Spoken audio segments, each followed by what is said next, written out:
Good morning, good evening, good afternoon, wherever you are. Thank you for joining us for another edition of Stars, Stripes, and Anfield Nights. I'm here with Toby today. It's just us holding the fort for the American lads tonight. It's not quite New Year's for us, but Happy New Year's if it is for you. Toby, I know you're in Dallas and it's 8 o'clock, but how you doing tonight on the eve of the transfer window opening? Well, I guess it's already open, but how you doing? Yeah, I'm doing good. We had some fireworks go off in the middle of the day, or I'm gonna say put quotation marks on fireworks because nothing is official just yet. But some news coming out today about Alexander Arnold. Not very encouraging stuff, but we'll get a little bit more into that. Happy New Year to everybody who's watching, or for the people who are in America, like Drew and I. Happy early New Year's. So, Drew, what anything new? Nothing much, like you said. There was our Liverpool chat group was kind of popping off on all the Alexander Arnold news coming out today. We will go over that. So actually, we'll get that out of the way now. We're not going to do an extremely long stream, but we'll start with some of the transfer rumors that are going on, address those, and then go into the 2024 Liverpool end of year kind of wrap.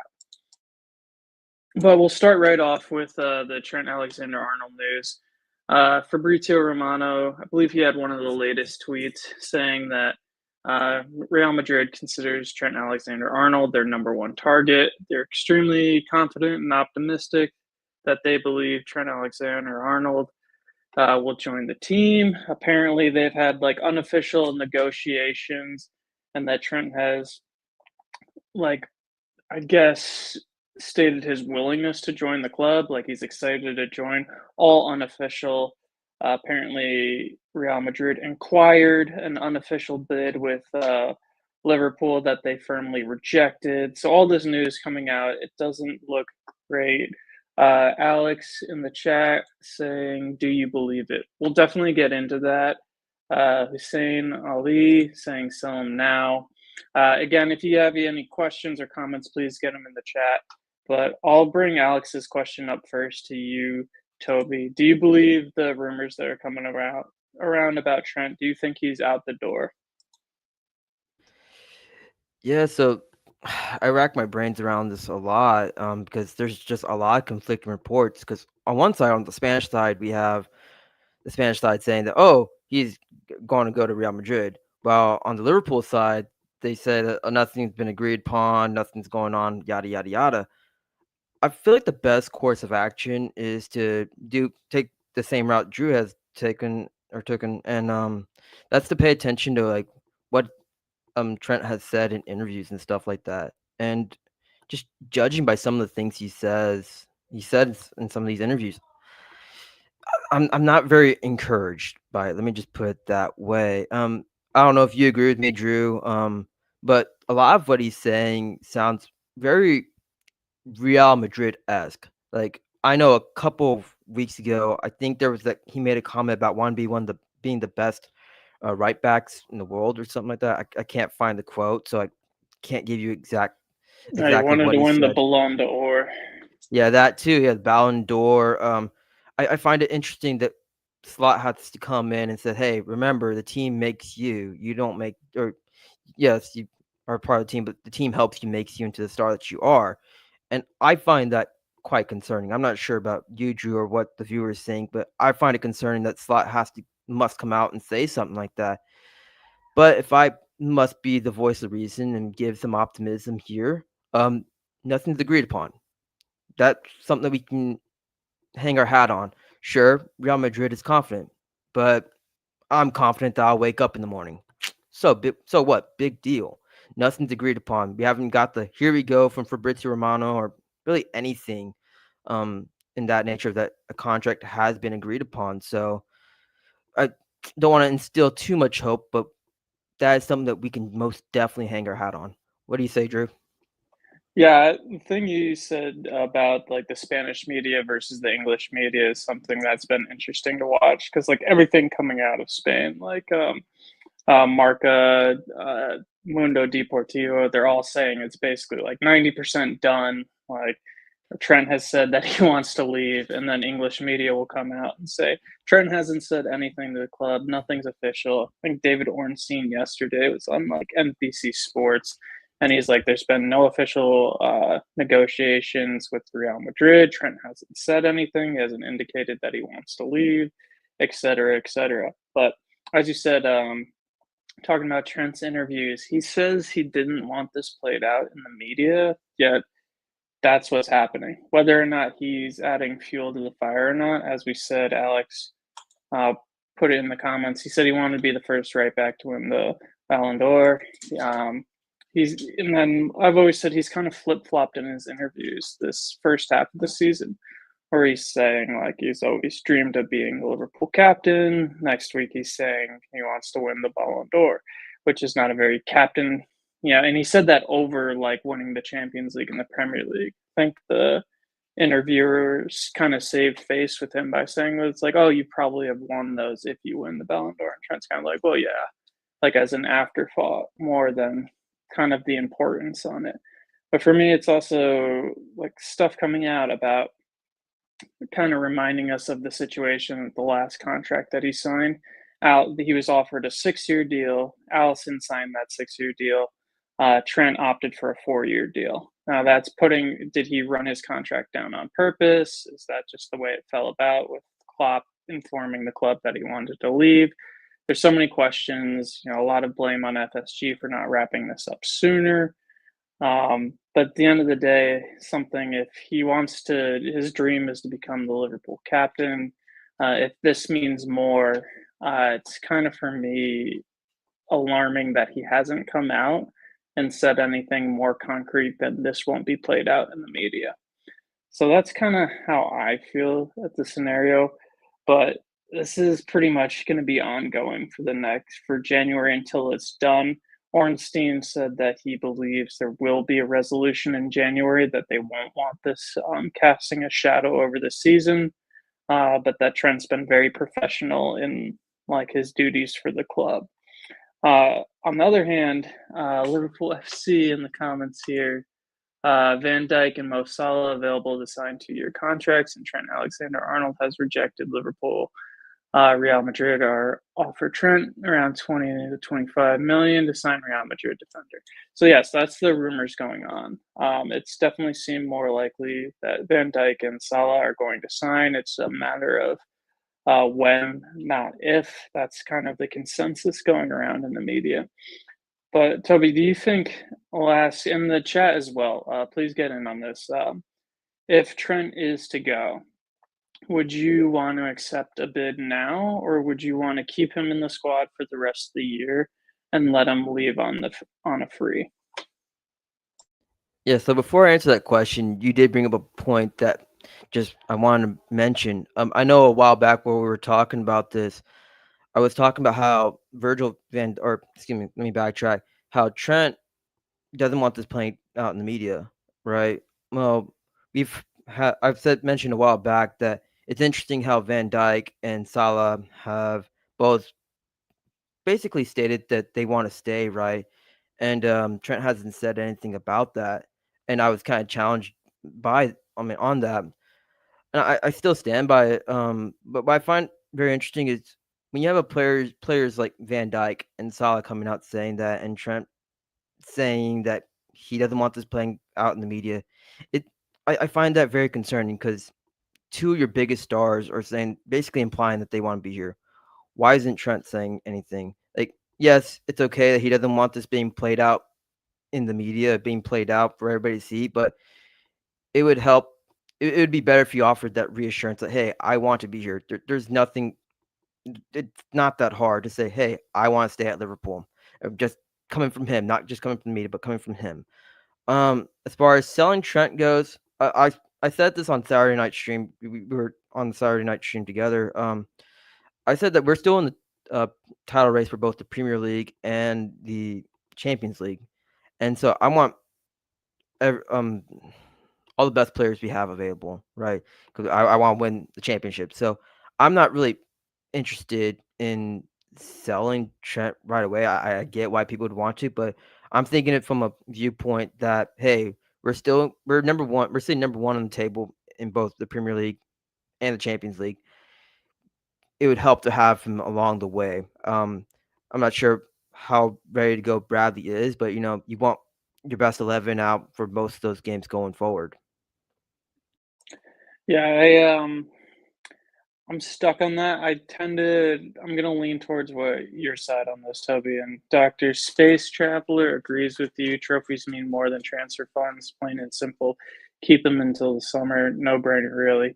For me, the only asterisk on that is whether or not it's gonna affect the team. Like, Ornstein reported that it's been all extremely professional, that Trent showed up wanting to win the trophy. He's been extremely like model professional in how he's handled his training and on the pitch. It's been clear that he's been on form.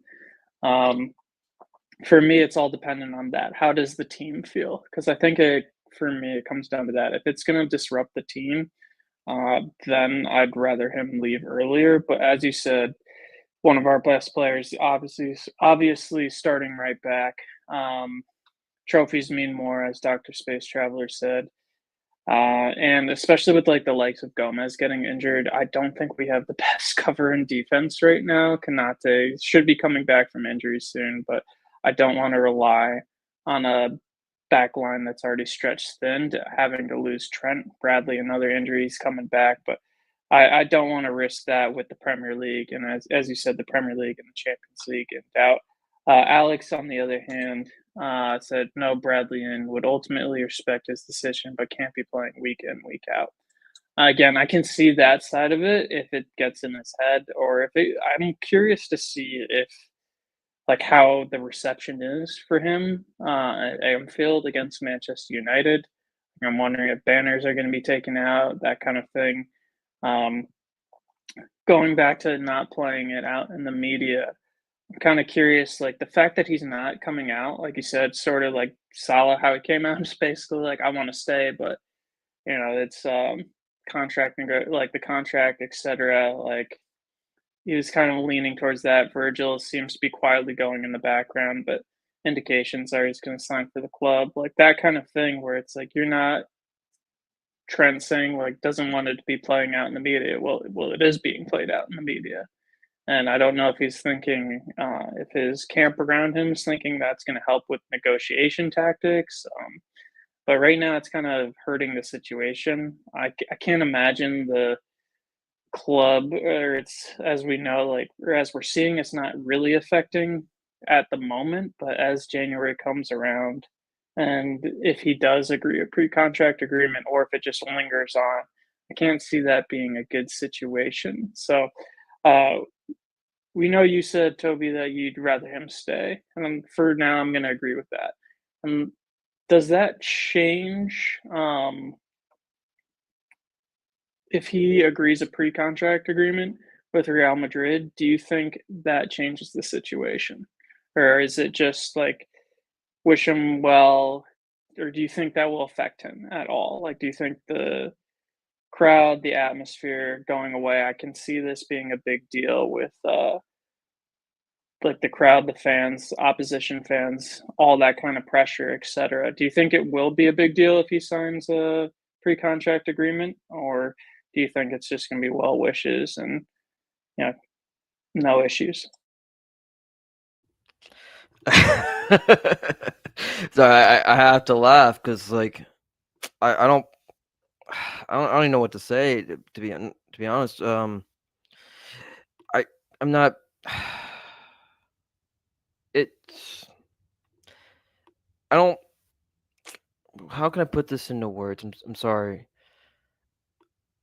I don't think it's gonna be good. Let's put it that way. And I'm not laughing at the question. I'm not laughing. It's just the uncomfortable, how uncomfortable it is. Like I can only imagine what he would go through if he agreed to a pre-contract with Real Madrid. I think many Liverpool fans, many soccer fans in general, they're not very fond of Real Madrid. And sorry if you're a Real Madrid fan watching the stream, but I think that's true. I think a lot of fans wouldn't like it. I'm not sure if they'd be the in what way? Just I imagine there's going to be a lot of booing, a lot of, like you said, Drew Live banners. I am not very encouraged by what would happen, the possibility of him going. What would happen if he were to go to Real Madrid?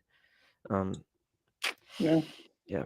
So Yeah, I'm curious. Like, I can imagine opposition fans jeering him or like jeering the club. I'm not optimistic in it playing out in kind of a gentlemanly way or a graceful way. But want to pull back to Dani Olmo comment. Do you think Liverpool will give what they want? So I'll throw that to you for Salah, for Van Dijk, and Trent.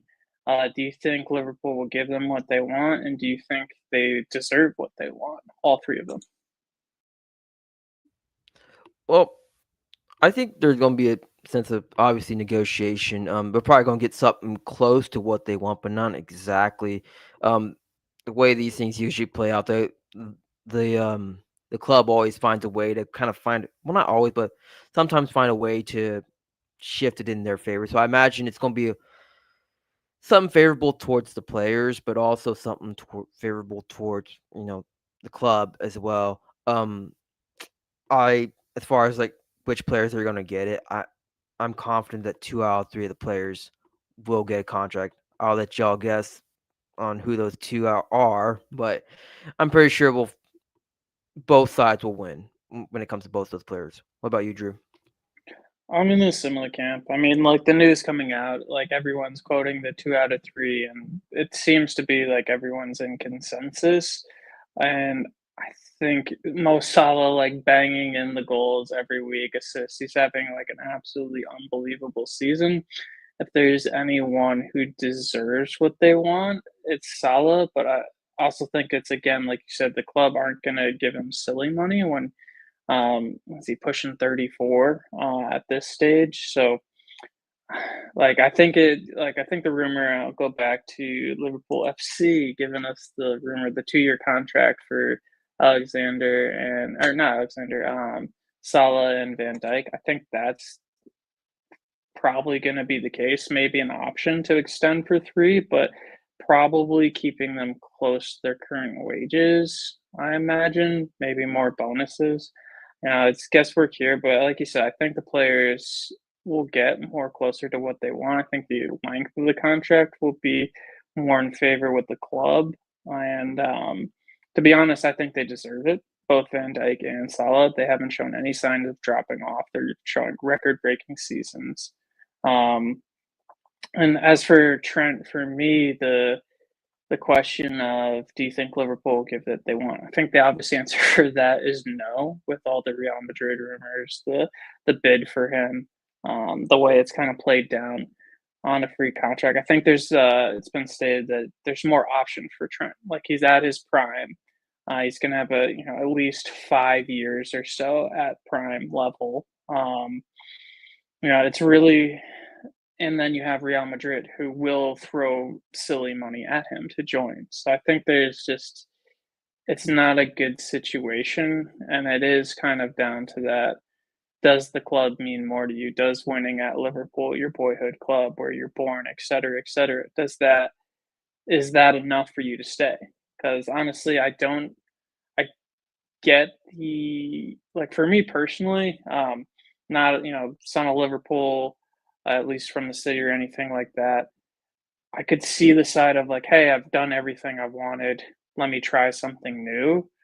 But just the way it's gone about, like leaving on a free, you could have signed an extension and then agreed to transfer, gotten your club a transfer fee. You could have came out ahead of this and said that this will be my last year or something like that. It's just been so poorly handled that it's it just leaves a bad taste in the mouth.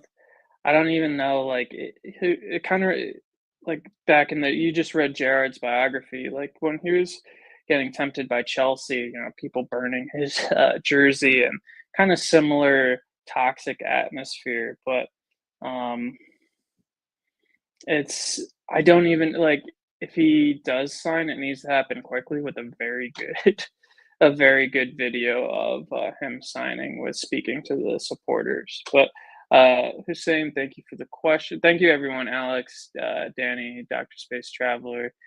Please get in your questions. I'm going to bring up Hussein Ali's question. How can we let Trent go, who's 26, and keep two old players? Do you want to shoot for that, Toby, first? Yeah, so obviously you don't want to let Trent go. I mean, obviously I think he is a part of a core group of players that Liverpool want to build around. But I've been thinking about this a lot lately, and if Trent does go, you do have other players that you can build around. Like you do have, in my opinion, Ibrahim Konate. I know kind of have the injury record, but he has really improved this year. He's been very impressive when he's been on the pitch. You do have Jarrell Kwanzaa. I know he's not a finished product, but still there's always that potential there. You also have Curtis Jones, who, by the way, is also a Scouser. But he's played pretty well this season as well. Connor Bradley, you still have players that you can build around. I know Trent, he's a unique talent. He plays the right back position a little bit differently than compared to most other right backs, but you also have players that you can build around as well. As far as keeping two old players, we need to remember that these aren't just two normal old players. We're talking about Van Dijk and Mo Salah. Like I do not know where the team would be without Mo Salah this season. I believe he scored like most of the goals for Liverpool this year, if I'm correct. I'm not too sure, but I just don't know where they would be without him. And also, you have Van Dijk, who is the captain, who has been here for so long. Like you can't just ignore the impact that those two players have on this team. And I really don't know where this team would be without those two players. Drew, I'm very curious to hear what you have to say. And if y'all disagree with me, please put them in the comments, put them in the chat. Let me know. Yeah, Salah is the leading goal scorer in the Premier League. He's the leading assist in the Premier League. I can understand the precedent of not wanting to renew old players' contracts, but I think you've already seen FSG and Liverpool pull back on that. Like I think Klopp was a big pusher of like extending players who were a bit beyond their years, like the extension on Milner's contract, the extension on Henderson's. Those were both contracts that apparently the club did not want to extend, but Klopp was adamant. You could Milner, I could see like just kind of the role he played, but Henderson's legs were going, the wages that he was on, etc. We all saw how that turned out. Um, like you said, though, Salah and Van Dijk are unique. I think it's a very unique situation. If they showed signs of any kind of decrease in their game, then it would be different. I think it then becomes like, what if they got injured? What if they immediately dropped off? And those are all questions worth asking. And I'm sure that's what the opposition side for Liverpool at the negotiation table is like, hey, if you get injured, if you do your ACL again, like that kind of stuff, it's like then you're on big money and your career is basically over, or it's going to be very hard to pull that back. But that's not something I'd say you gamble on. You just take what they've done and showed you over the recent years. Salah, in particular, has shown absolutely zero signs of declining at the moment. And you see how he takes care of his body, you see how he approaches the game. Very professional and like one of the hardest workers, obviously, that just is reflected in his game. So I think that's the scenario. Whereas Trent, again, going back to he's 26, it's absolutely not a player you want to lose, but it's just the way the situation has come out. He had like I think we've talked about this in previous streams, like with the news that Klopp was leaving, the club knew that before they announced it. So I can't imagine they'd want to introduce new contracts at that stage without knowing the succession. And then once Klopp did announce, then why would you, as a player, want to negotiate your contract at that point? Just seemed really bad timing. And, honestly, it kind of is looking that Trent might have wanted to give himself this kind of wiggle room to see if he wanted to leave. But I don't think it's necessarily letting Trent go. I know it definitely looks bad on FSG for not wrapping this up sooner. But again, for me, it goes back to if you want to stay, like what's reasonable in terms of contract, and if it means that much, just sign. Like I can't I think like the rumor was like they offered Trent like upwards of 200,000 a week or 250,000 a week for the proposal that they did offer. They've offered all three proposals, so it's on the table. And for me, like I don't know what holding out for is. Like you're gonna be rich either way. I don't see it. But then again, Trent could be viewing his unique abilities as a player more highly and thinks he deserves to be paid more. So I guess it goes back to Danny's question: do you think Liverpool will give what they want? Do you think they earn or deserve what they want? But unless anyone has any other comments or questions to ask about the Trent situation, the Salah situation, or the Van Dijk contract situations, we're doing a shorter stream tonight. We'll probably wrap up in 10 to 15 minutes, but we're going to briefly touch on the other free agent available, not at Liverpool, at Barcelona now. Dani Olmo, I believe recent news, like very recent, he got his second. Barcelona had the second appeal for his temporary permit rejected yesterday. The situation there is basically Barcelona didn't clear the. Let me get the official wording here. Apologies for the second. Let's see. He didn't get the temporary permit. They didn't register him with La Liga. Barcelona have like financial issues. They didn't give RB Leipzig the money. They didn't transfer fee. They didn't register him. There's a lot of issues around Barcelona's financial statements right now. And that's why Dani Olmo did not get registered in the team. They gave him a temporary permit to play the first half of the season. And now it's Dani Olmo as a free agent because they couldn't raise the funds in time to get get the financial statements in order to basically their version of FFP. So Dani Olmo, he's a Euro Cup winner. Pretty impressive season for Barcelona so far. He's got 7 goals and assists in like 15 appearances in this first half of the season. Euro Cup winner, 26 years old, plays on the left wing, can also play in attacking midfield. Quick question, Toby. If we're able to get him on a free transfer, would you take it? So that situation, Barcelona is such a mess, man. I'm so glad that I'm not a Barcelona fan. As far as like Dani Olmo goes, I mean, I know there was links to him over the summer. I'm not sure how credible those links were. But for free, I mean, sure, I wouldn't mind any negotiations or Liverpool talking to him. But if I can remember correctly, I think it was David Lynch that said over the summer that Dani Olmo over that RB Leipzig. Yeah, I think so. Or I don't remember what team. Sorry, I'm drawing a blank. Yeah, But Leipzig. Leipzig. Okay. Okay. Cool. Thank you. I believe he was brought in, or he was put in the same position that Dominic Szoboszlai was in. So it kind of begs the question as to why. I mean, I'm not sure how true that is, but why we'd be interested in a player like Dani Olmo. Like I'm more, to be honest, with you, I'm more interested in getting more depth. I wouldn't mind more depth at midfield, but like Dani Olmo, he seems to be kind of, how can I put this? Not necessarily what maybe perhaps for me what I'm looking for, but not what Liverpool are looking for. What do you think, Drew? I think I'll bring up actually Zane's comment on just letting the right back go for free. The way FSG do business is crazy.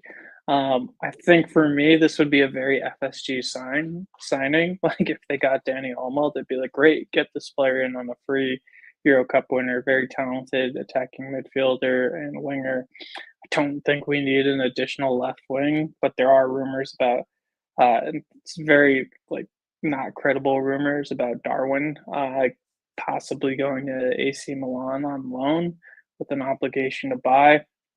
Definitely asterisks for that. Wouldn't take that without a grain of salt. But I think the FSG business model, if they saw a deal, they'd take it. And then just to final thoughts on Trent for me, letting best right back go on a free. Yeah, it's not good. like there's no beating around the bush. It's not good. I think Ornstein was saying that he believes that FSG dropped the ball on this. That if they got the deal done 2 years ago, uh, that he would have signed. So I definitely think there is some blame on FSG. I think their business model can be a bit conservative, to say the least. There's definitely times where we've talked on the channel in the past about how everyone knew the midfield needed to be refreshed, but they waited too long to do that. Center back crisis. There's all these incidences where FSG should have been more proactive in the market.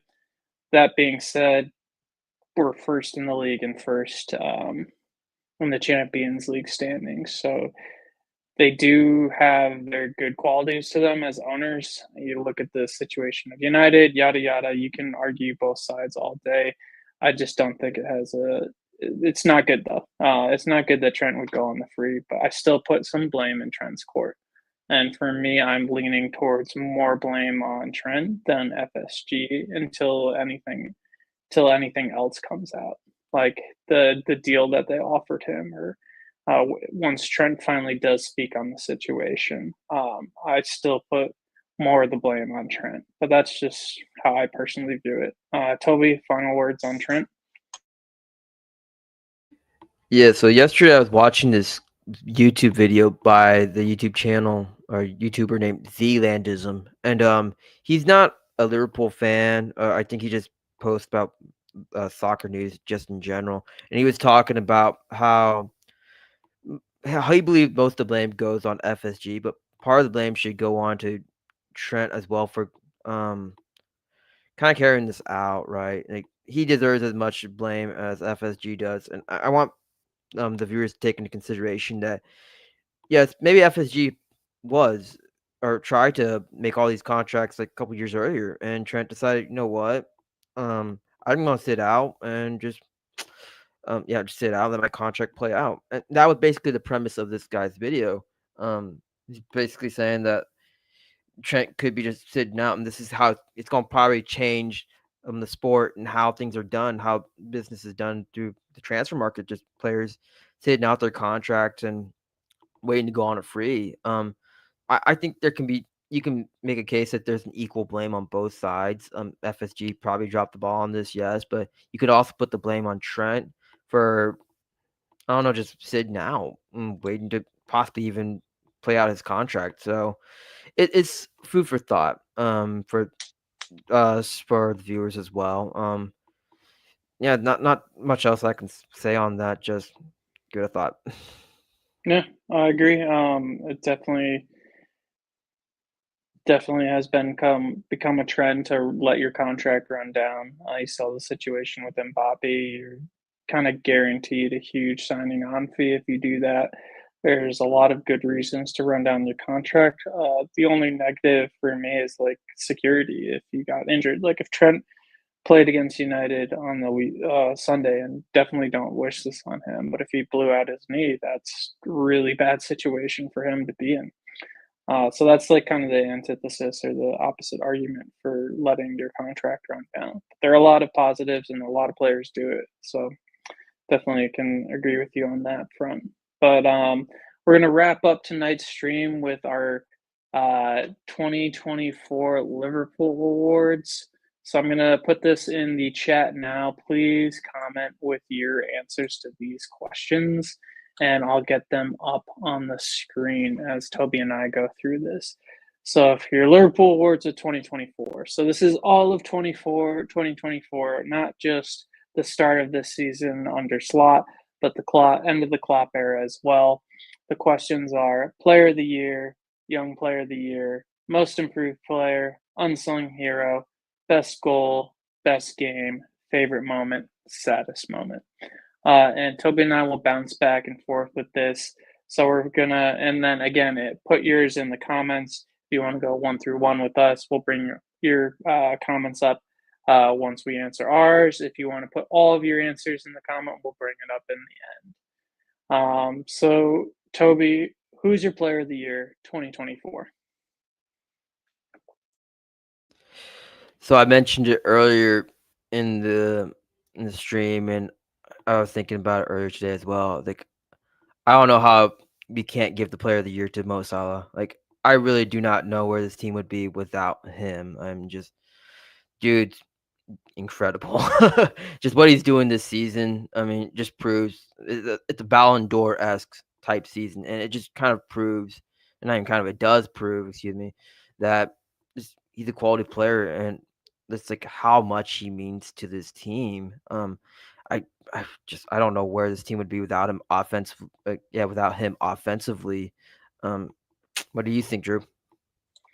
I think it's hard to look past Salah, like you said, but I'll throw out just one more. I want to see if I can pull up the stat. I won't let this go too long if I can't get it right now. I'll just okay. So I got it. So my other contender for Salah is Virgil van Dijk, and the reason why is Virgil van Dijk was the only player in Europe's top five league to contest 200 plus duels and win at least 70% of them in 2024. 235 contested, 168 won, 71.49% dual win. So he is, I think, in this 2024, like after his ACL injury a few years ago, there was kind of question marks if he could get back up to the levels that he previously shown. I think 2024, he's shown that in spades, and I'm gonna touch back on this later with another answer, but for me, it's gonna be Mo Salah, but Virgil van Dijk is the only one that for myself that I could see contesting Salah for Player of the Year. And again, if you have any comments on who you believe Player of the Year is, please put them in the chat, um, and I'll bring that up. Hussein, definitely appreciate your comments. There's going to be more streams on Trent and the FSG situation or the contract situation. So if you want to join a future stream, I'm sure we'll get more in depth into it. Then we're just going to run through the 2024 questions because we're wrapping up the stream. But again, definitely appreciate your comments and your time. Young Player of the Year. Toby, who is your Young Player of the Year? So young player of the year. Yeah, I'm gonna go Connor Bradley. I think how he stepped in for Trent, this year, this year, last season, but this season as well. I think it's been pretty good actually. It's a tall ask for him to kind of do what Trent does, but for him to come in and to and play well at his age, let's say, but very limited experience, says a lot about him as a player. And he could very well be the next starting right back going into next season. So I'd have to give that award to him. Yeah, I agree with that. For me, I think Connor Bradley, just the way he stepped up when Trent's been absent, the team's won. And I think that says a lot when you're missing one of the best players in the world in that position, and you can step up and fill his shoes and then make everyone feel comfortable and confident with him in the starting lineup. Um, he's had one or two shaky moments, one of those being the Nottingham Forest goal earlier in the season. But aside from that, I still think he's just absolutely the young player to watch. The only other one I'd throw up there would be 𝗙𝗙𝗏𝗖𝗜𝗔𝗟. Again, another player who had a shaky moment earlier in this season, but the way he stepped up last season, and he's going to feature more this season with the injury to Gomez and Konate not fully fit and back yet. Uh, another player I feel confident in the lineup. So I think those two young players are going to be absolutely vital to the team moving forward. But Bradley for me as well, like you said. Most improved player. And again, if you have your answers to these questions for your 2024 Liverpool wrap, please put them in the comments and we will bring them up. But for young player of the year, or not, sorry, not young player of the year, most improved player, who's your choice for most improved player, Toby? Yeah, so I'm going back and forth with this one, but I think I'm gonna save one of them for the next topic coming up. But most improved player of the year, definitely got to be Ryan Gravenberch. No, last season he was on the bench for most of last season, and then for him to come in to take on a new role, like a completely different role than he's used to playing, and to basically thrive in it, it's I I don't know. It makes this question like, do we really need Mendy in the first place?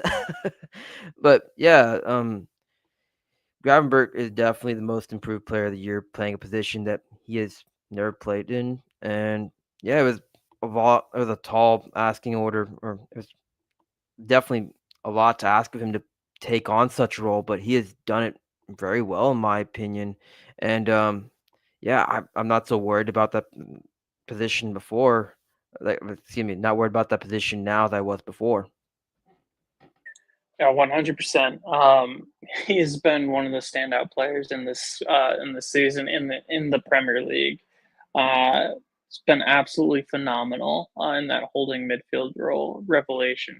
And funny enough, I did not pick him for most improved player because for me, I was thinking along the lines of who played a lot last season but wasn't as good as they were, or who, yeah, last season because it was under Klopp and part of that regime. Because for me, Ryan Gravenberch never really even got a chance under Klopp. And when he did, he got injured. He got injured in the Cup final, Carabao Cup final last year, and I just think he just had such a bad luck and didn't really get a chance in the squad that I actually forgot about even thinking of him as most improved player because he practically didn't feature in my mind. So for me, my most improved player was Cody Gakpo. And not that he wasn't effective last year, but I think that he's just stepped up to a whole another level. It was between him and Luis Diaz for me. 'Cause I think Luis Diaz had the worst attacking output in terms of goals and assists out of all of the forward players: Salah, Gakpo, Nunez, Jota, and himself, Diaz. And now he's, I believe, second only to Salah. So he could be arguably um, most improved player in my mind. But I'm still going with Cody Gakpo because I think people had more doubts about Cody Gakpo than they did Diaz. And I think Gakpo, it's insane. In the last 13 games or something like that, he's scored and assisted in almost all of them. So for me, that's why I chose Cody Gakpo. Although Toby, your answer of Gravenberch is probably the correct one. Um, and moving on to unsung hero. Uh, unsung hero for you of 2024, Toby. Yeah, so I have to go with Ibrahima Konate on this one. I really wanted to go with him as a most improved player, but I couldn't just overlook Gravenberch, right? But Konate, unsung hero, I think with outside of Gravenberch, or with Gravenberch playing as well as he is, we tend to forget how well Konate has played when he's been on the pitch, and just kind of like an FYI, um, consider or kind of an FYI, Konate Konate went into the season with a lot of doubts. We weren't sure what was, yeah, with a lot of doubts. We weren't sure what to expect from him. Right, he had this injury record that precedes him basically, and for him to come out, basically against Ipswich at halftime, but he started on the bench, came in at halftime, replaced Kwanzaa, and Liverpool just played better or defensively with him on the pitch, and just to not let go of that position to Kwanzaa says a lot. And so for me, he is definitely my unsung hero. Okay. Yeah, I mean, I can't argue with Kanate this year. He's been absolutely immense, and knock on wood, that injury history with him takes a back seat and he can be fit. It's coming back from injury now. Fingers crossed he's fit for the rest of the season because we're definitely going to need him. For me, all of 2024, I'm going with Wataru Endo. I think that Endo just the way he's gone about his transfer, I don't like last season in particular under Klopp. I don't think we figured him to play as much as he did. And he came in and did the business in that holding midfield role, stepped up immensely, scored some fantastic goals, um, was a real marshaller of that midfield. And going into this season, definitely does not seem to be the slot molded player for the midfield, but every time he comes on, he absolutely bosses it and helps wrap up games. He's even spoken. Let me see if I can find this quote because it's absolutely beautiful the way he's going about uh, the his professionalism. Please let me find this because it's absolutely worth it. But he's essentially saying, I'm not finding it at the moment, apologies, but he was essentially saying, like, he's going to do whatever the team needs. He's happy to do it, all along the lines of, like, basically being all along the lines of being, like, honored to give what he can for the team and be there for the whole season to be able to help Liverpool in whatever way he can. Like, absolute. I know there was a comment earlier about like professionalism should be expected from all players, and I agree with that. But this kind of for me is like going above and beyond. He could move on and go to another club. Um, there's definitely going to be clubs interested in him, but wanting to stay and do that kind of gritty work to come on for like the last even 8 minutes of a game and be absolutely solid uh, is going to be huge. You need those players to see out the game. You need those players to step in on cup games or the odd game to give players rest and be at 100% to where opposition team is like, how can their bench be that good? So for me, that's why Wataru is the unsung hero of 2024.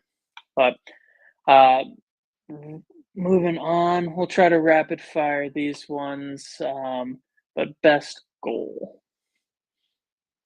Toby, do you have a best goal of 2024?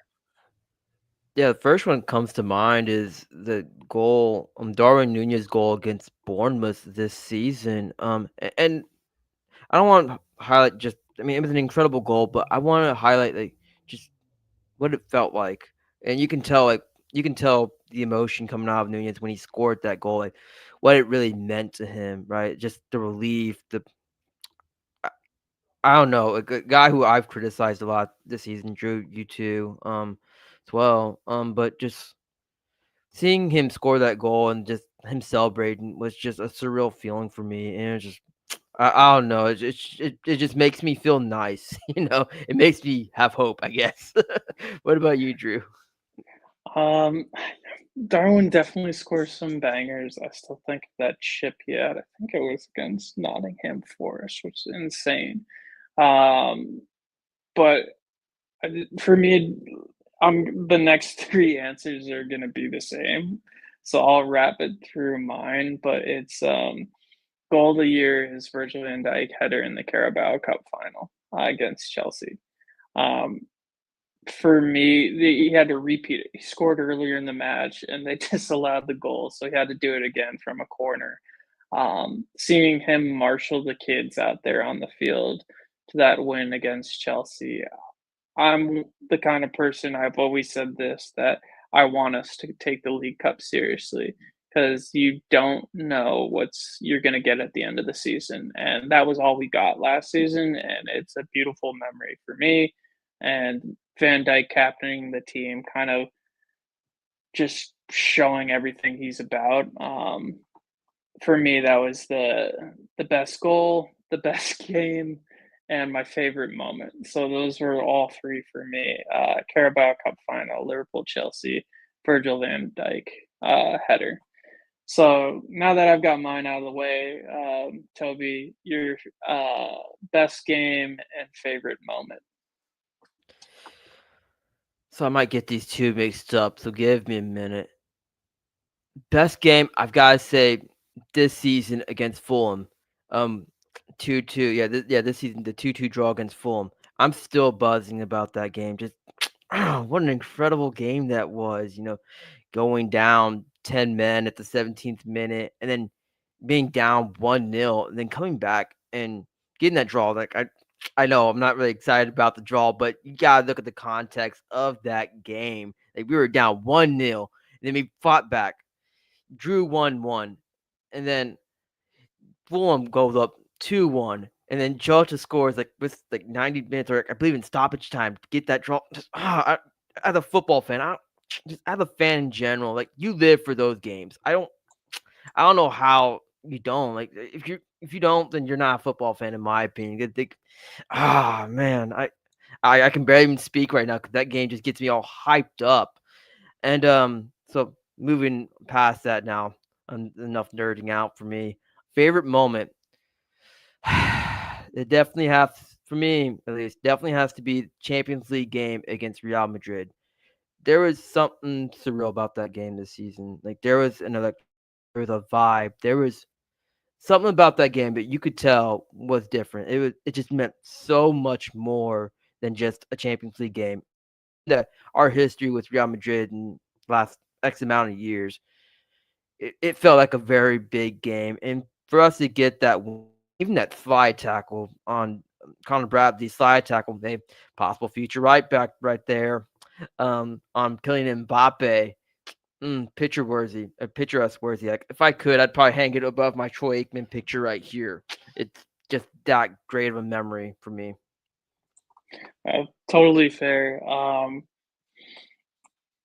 Yeah, the Fulham game for me, that could be one of those pivotal moments because I remember being a lot of flack in the punditry realm of like Arsenal not going for the win when they were down to 10 men against Brighton. This kind of idea of being able to play with 10 men and still going for the game. The comments after the Fulham game being like Fulham players were like, it wasn't like it was like we were playing against 11 men. Like for Liverpool to do that, to go down, I think Robertson went off like the 20th or the 30th minute, something insane, and to get a result from that. Totally understand where you're coming from because that could have been the psychological, like, just bullet to the heart of everybody who thought Liverpool could be pushed out of the way. And then, uh, what you say, best game of Real Madrid. Yeah, the revenge out there was sweet. It almost was like for me, I it was just like they were dead. Like Real Madrid had no chance, and that that has not been something I've seen in a long time. Last time I can remember that is when Liverpool beat them 4-0 at Anfield. Back when like 𝗢𝗙𝗜𝗓 scored, that's way back. But totally appreciate those moments from you, Toby. And just before we go for, unfortunately, the saddest moment of 2024, just want to say thank you for everyone who's joined the stream tonight. Really appreciate everyone who watches these Star Stripes Anfield Night streams.